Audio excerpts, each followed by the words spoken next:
లగచర్ల ఘటనలో అరెస్ట్ అయిన పట్నం నరేందర్ రెడ్డిని తెలంగాణ హైకోర్టులో చుక్కెదురైంది. ఇక ప్రత్యేక బ్యారక్లో ఉంచాలని ఆయన తరపు న్యాయవాది వేసిన హౌస్ మోషన్ పిటిషన్ను హైకోర్టు రిజిస్ట్రీ తిరస్కరించింది.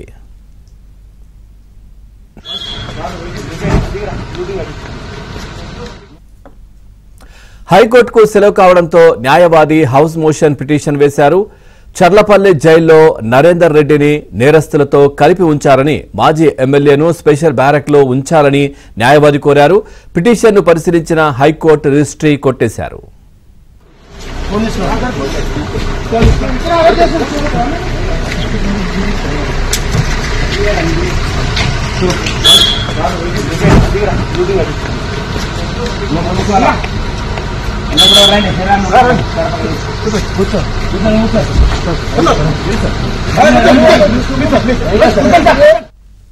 లగచర్ల ఘటనలో అరెస్ట్ అయిన పట్నం నరేందర్ రెడ్డికు తెలంగాణ హైకోర్టులో చుక్కెదురైంది. ప్రత్యేక బ్యారక్లో ఉంచాలని ఆయన తరపు న్యాయవాది వేసిన హౌస్ మోషన్ పిటిషన్ను హైకోర్టు రిజిస్ట్రీ తిరస్కరించారు.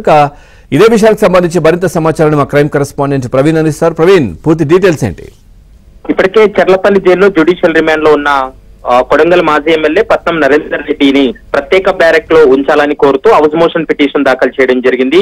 ఈ పిటిషన్ అంటే ఈ రోజు కోర్టుకు సెలవు కావడం హౌస్ మోషన్ పిటిషన్ దాఖలు చేస్తే ప్రస్తుతం చర్లపల్లి జైల్లో ఉన్నటువంటి పట్నంకు థ్రెటన్ ఉంది. ఆయనకి స్పెషల్ బ్యారక్ ను ఏర్పాటు చేసే విధంగా ఆర్డర్ ఇవ్వాలంటూ కూడా స్పష్టంగా అందులో పేర్కొన్నారు. దీంతో మాజీ ఎమ్మెల్యేకు స్పెషల్ బ్యారక్ కేటాయించడం దానిపైన వారి తరపు న్యాయవాది కూడా తన వాదనలు వినిపించడం జరిగింది. తన యొక్క వాదనంతా కూడా పిటిషన్ రూపంలో ఇవ్వాలని చెప్పడంతో వాళ్ళు ఒక రిట్ పిటిషన్ కూడా దాఖలు చేశారు.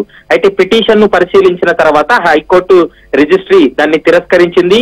ఇప్పుడు అత్యవసరంగా విచారణ జరపాల్సినటువంటి అవసరం లేదు, రెగ్యులర్ కోర్టు జరిగిన సమయంలో మీరు పిటిషన్ దాఖలు చేసుకోవచ్చు అంటూ కూడా స్పష్టం చేసినటువంటి పరిస్థితి కనపడుతుంది. నేరస్తులతో కలిపి పట్నం నరేందర్ రెడ్డిని ఉంచారు కాబట్టి అతనికి థ్రెటన్ ఉంది కాబట్టి అత్యవసరంగా విచారణ జరపాలని వాళ్ళు రిజిస్ట్రీకి చెప్పినప్పటికీ కూడా దాన్ని పరిగణలోకి తీసుకోలేదు. ఖచ్చితంగా రెగ్యులర్ కోర్టు స్టార్ట్ అయిన తర్వాత అంటే సోమవారం ఉదయం మీరు పిటిషన్ దాఖలు చేసుకొని రెగ్యులర్ బెంచ్ లోనే మీ యొక్క వాదనలు వినిపించుకోవాలంటూ కూడా రిజిస్ట్రీ స్పష్టం చేయడంతో పిటిషన్ అయితే మాత్రం తిరస్కరించిందని కూడా మనకు స్పష్టంగా అర్థమవుతుంది. Pavan, right, thank you Praveen, thanks for the updates.